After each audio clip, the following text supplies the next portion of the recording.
It was one of those nights where everything felt off, even before the call came in. The air was still, the streets unusually quiet, and a thick fog had begun to settle over the town. Dispatch reported a triggered alarm at an old, mostly abandoned building on the outskirts of town. Nothing particularly unusual about that. Alarms went off all the time at these forgotten places. But something about this one made me uneasy. The building was a relic, once a bustling warehouse that had been converted into offices decades ago. Now it was mostly empty, except for occasional use by the city. The place had a history. People said it was haunted, but those were just stories, right? As I pulled up, my headlights cut through the fog, illuminating the building in a pale glow. The windows were dark and lifeless, and the sight of it sent a shiver down my spine. Unit 245, on scene, I radioed in.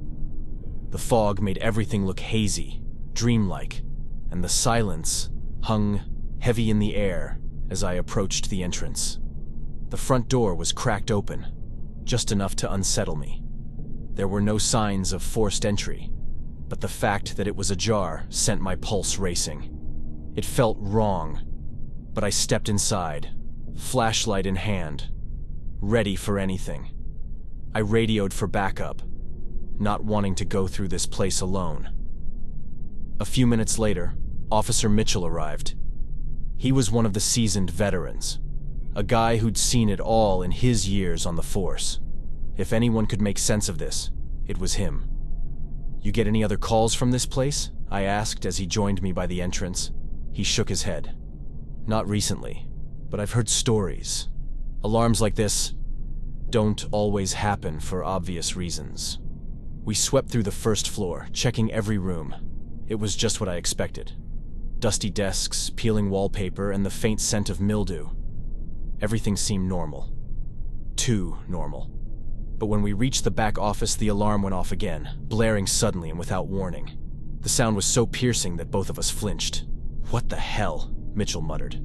We moved toward the alarm panel to see what had triggered it. Before we could make it, the door to the office slammed shut behind us, hard enough to make the walls shake. I jumped, and Mitchell turned to me with a look that said he wasn't as unshakable as his reputation suggested. "You didn't do that, right?" I asked, my voice strained. He didn't answer immediately, just tugged at the door. Number had stuck.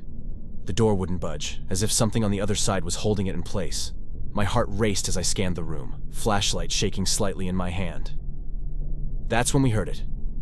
A faint rustling sound, like papers being shuffled. But there was no one else in the room. I swung my flashlight toward the noise, but there was nothing there. Just an empty desk covered in dust. Mitchell swore under his breath and gave the door one final yank, forcing it open with a loud creak. As we stepped back into the hallway, I caught something in the reflection of a glass partition. A figure standing behind us. It was just a glimpse, but it was enough to send a jolt of fear through me. A woman, dressed in old-fashioned clothing, staring right at us. I spun around, but there was nothing there. Just an empty hallway stretching out into the darkness. "You see that?"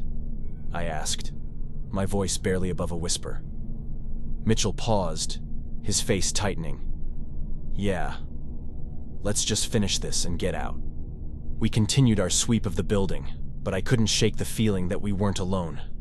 My skin prickled with the sensation of being watched.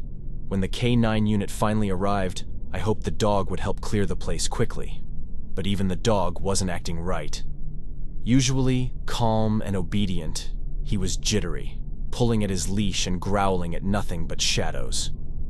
We cleared the building, but there was nothing physically wrong. No intruders, no broken windows, no signs of forced entry. Yet, the air was thick, suffocating, like something was hanging over us that we couldn't see. When we finally stepped outside, I let out a breath I hadn't realized I'd been holding. A few minutes later, the keyholder arrived. A middle-aged man who seemed entirely too nonchalant for the situation. He looked at us, noticing our unease, and gave a casual shrug. "Oh, you guys didn't know?" he asked, almost amused. This place is haunted. Mitchell and I exchanged uneasy glances. Haunted? I repeated. Yeah. A secretary used to work here back in the 60s. She loved her job, practically lived for it. They say she had a heart attack right at her desk one day. And ever since, strange things have been happening. Papers moving on their own, doors slamming shut, alarms going off randomly. We've had calls like this before. Most people just figure she's still working, even after all this time. A chill ran down my spine. And this happens often? He nodded. More than you'd think. We usually don't bother with it anymore. She's harmless, just a little restless. Mitchell and I didn't say much as we handed the building over and headed back to our cars. The experience weighed heavily on me as I drove off. The rational part of me wanted to brush it off as nothing more than a glitch, a coincidence, or just a story. But deep down, I knew better. That night, as I lay in bed, I couldn't stop thinking about the woman in the reflection. The secretary. Maybe she was still there, tending to her work in the afterlife. And maybe, just maybe, she'd been watching us the entire time. The next time an alarm went off at that building, I made sure I was off duty. I've been on the force for over 15 years, and in that time, I've seen my fair share of strange things. It comes with the territory. But there's one night that still haunts me. Something I can't explain. Something I'll never forget. It was supposed to be just another routine alarm call at an old office building on the outskirts of town. These calls usually turned out to be nothing. Sometimes a stray animal triggering the motion sensors, or faulty wiring in the walls. I wasn't expecting anything unusual when my partner, Davis, and I rolled up in the squad car. The building had been abandoned for years, its windows boarded up and ivy crawling up the crumbling brickwork. It had been a warehouse long ago, converted into offices, but it had fallen into disuse. Still, for some reason, the alarm system was still active, and that's why we were there. We parked the car in the empty lot, the building looming ahead in the dim light of the street lamp. The night was quiet, eerily so, with not even the sound of traffic in the distance. Fog had begun to roll in, thick and oppressive, swallowing up the streets behind us. Davis and I sat in the car for a moment, just staring at the building. Neither of us said it, but we both felt the same thing. Something was off. Ready? Davis asked, breaking the silence. Yeah, let's get this over with, I replied, trying to shake off the uneasy feeling settling in my gut. We got out of the car and split up to check the perimeter, like we always did. I took the west side, walking slowly, the beam of my flashlight cutting through the fog and highlighting the cracked walls and peeling paint. The place felt forgotten, lifeless, but then I heard it, soft at first, barely audible over the sound of my own footsteps. A voice, a woman's voice, whispering my name. I froze, my heart skipping a beat. Davis? I called into my radio, my voice quieter than I intended. Yeah? His voice crackled back. What's up? You hear that? Hear what? He asked, sounding completely unbothered. I, on the other hand, could feel my pulse racing. Someone just said my name, I whispered, glancing around. The air suddenly felt thick, like it was pressing in on me from all sides. Davis chuckled through the radio. You need more sleep, man. But I wasn't imagining it. I know I wasn't. The voice came again, clearer this time, calling my name softly from the direction of the back entrance. Against my better judgment, I moved toward it. Every instinct telling me to turn back, but my feet refusing to listen. When I reached the door, it was slightly ajar. That didn't make sense. I had just checked it, and it had been locked. Now, it stood open, as if inviting me inside. I radioed Davis again, my voice tight with tension. Door's open. I'm going in. Be careful, came his reply. And though he tried to sound casual, there was a hint of concern in his voice now. I pushed the door open, the hinges creaking loudly in the silence. The building was pitch black inside, the beam of my flashlight barely cutting through the thick dust swirling in the air. "Hello?" I called, my voice echoing back at me. Nothing. Just the oppressive darkness, wrapping itself around me like a shroud. Then I heard it again. The whisper. Closer this time. My heart was pounding in my chest as I moved deeper into the building, the floor creaking beneath my feet. Suddenly, the door behind me slammed shut with a force that shook the walls. I jumped, spinning around, flashlight trembling in my hand. "Davis!" I shouted into the radio. "What the hell was that?" he asked, sounding as startled as I felt. The door just slammed shut on me too. I felt a cold knot of fear form in my stomach. Something was very, very wrong. "We need to get out of here," I said, my voice shaking. Before I could take another step, the temperature around me dropped sharply. My breath fogged in front of me, and the air felt thick with something I couldn't see. That whisper, the one that had been calling my name, was now all around me, surrounding me, pressing in closer. It was no longer a faint voice. It was a chorus of voices, hissing and murmuring in my ears.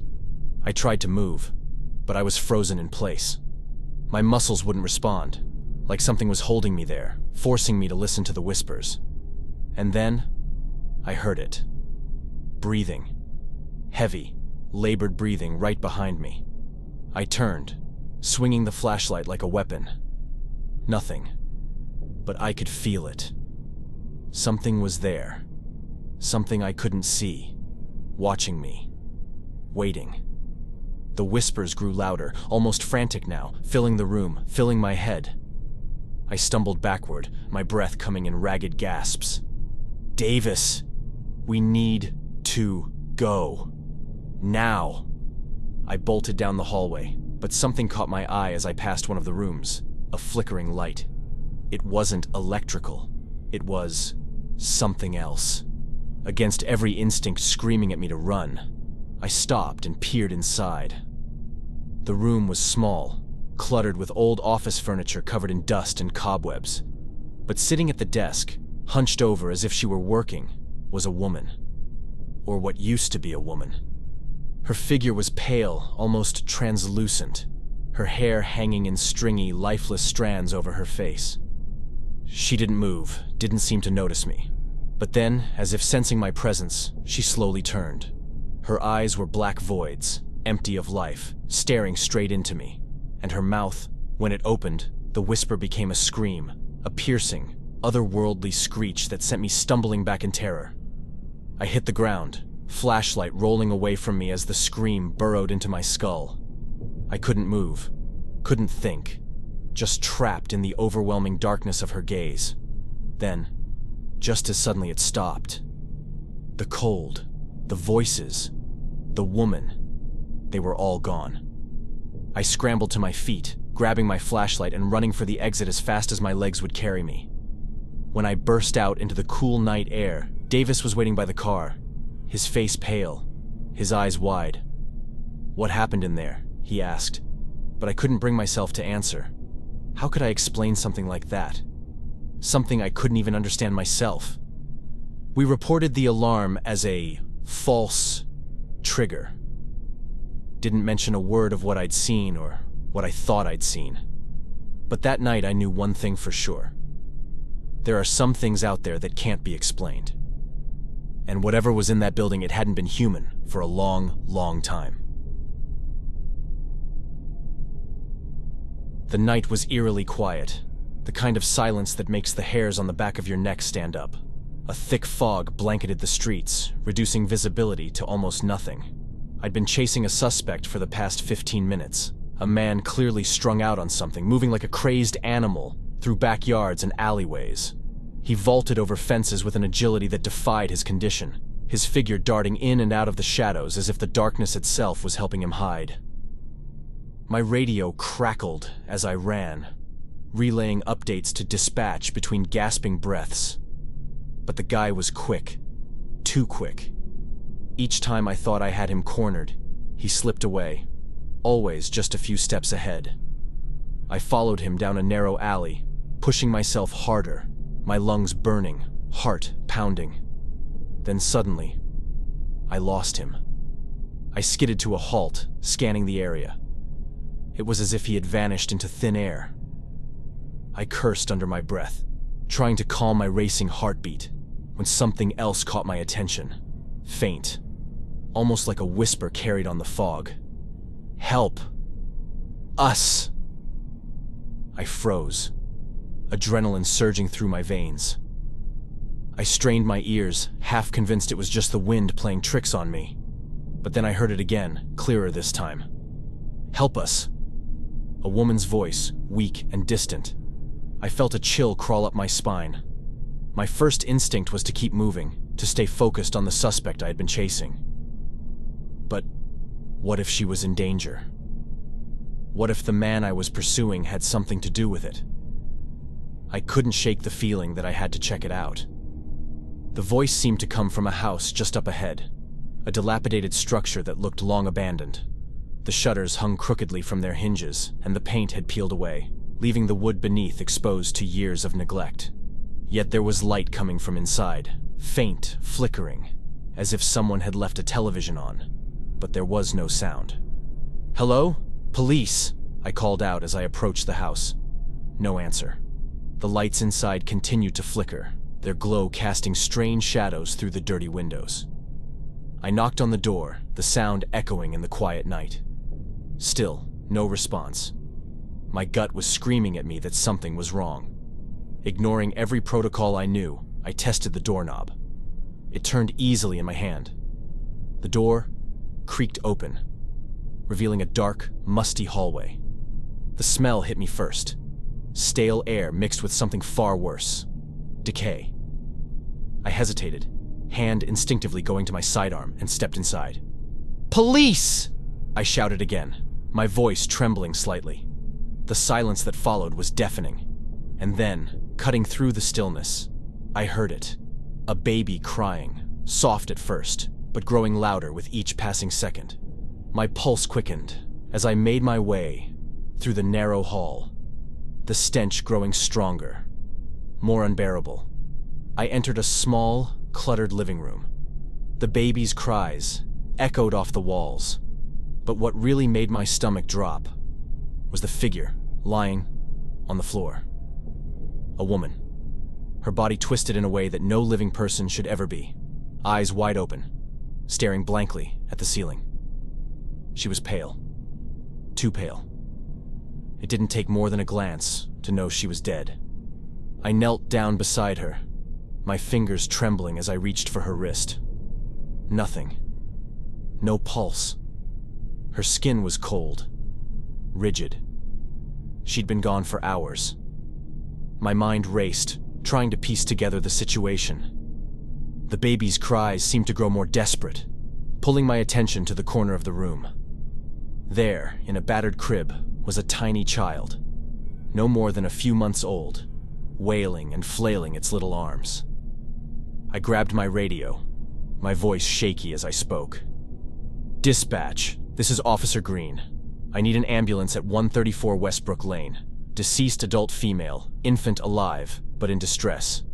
As I waited for the response, I found myself staring at the woman again, her face frozen in a grimace of terror. And then it hit me. The voice I had heard earlier. The whisper that had led me to this house. It hadn't been the wind. It had been her. Somehow, impossibly, it had been her calling for help. But how? She had been dead for hours, 10 at least, judging by her condition. Yet I was certain I had heard her, clear as day. My hands began to shake as the reality of the situation settled over me. I glanced at the baby, its cries now reduced to soft whimpers. I knew I had to stay professional, had to focus on getting the child to safety, but my mind kept circling back to that voice. The same voice that had guided me here. It didn't make sense. None of it did. But I couldn't deny what I had experienced. As I stood there, waiting for backup, a cold dread seeped into my bones. This wasn't just a routine call. There was something else in that house. Something I couldn't explain, but I could feel it, lurking just beneath the surface of reality. I looked back at the woman's lifeless face, and I swear, for a split second I thought I saw her lips move. The baby's cries filled the room once more, louder this time, as if protesting the silence that hung heavy around us. I turned to leave, but before I could take a step, I heard it again, soft and distant. "Thank you." The voice was faint, barely audible, but unmistakable. My blood ran cold. It was her, thanking me, even after death, for saving her child. When the paramedics arrived, I handed over the baby and made my report, but I left out the part about the voice. Who would believe me? Hell, I could barely believe it myself, but I knew what I'd heard. I knew that somehow she had reached out from the other side, desperate to protect her child. As I drove away from the house that night, I couldn't shake the feeling that I had witnessed something beyond the ordinary, something that would stay with me forever. I wasn't alone in that house. She had been there, watching over her baby, waiting for help. And somehow, she had found me. Thanks for watching. Like and subscribe so you don't miss the next one.